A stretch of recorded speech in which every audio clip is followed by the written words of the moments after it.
की police office Sialkot में नए तरक्याब होने वाले पुलिस अफसरान के एजाज में तकरीबन 37 अफसरान को रंक लगाए गए।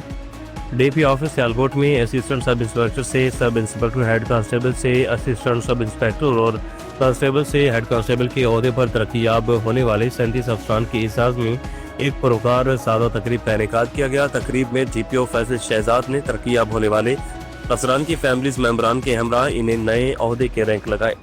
डीपी ने अफसरान को मुबारकबाद पेश की और इनके मुस्तकबिल के लिए नई ख्वाहिशात का इजहार किया। इस मौका पर डीपीओ सियालकोट फैसल शहजाद का कहना था कि पुलिस सर्विस में महकमाना प्रमोशन दर हकीकत जिम्मेदारियों में इजाफे की अक्कासी करता है, लिहाजा प्रमोट होने वाले अफसरान कानून के यकसा निफाज, मेरिट की पासदारी और बेहतरीन सर्विस डिलीवरी से शहरियों की खिदमत और तहफ़्फ़ुज़ को शार बनाएं।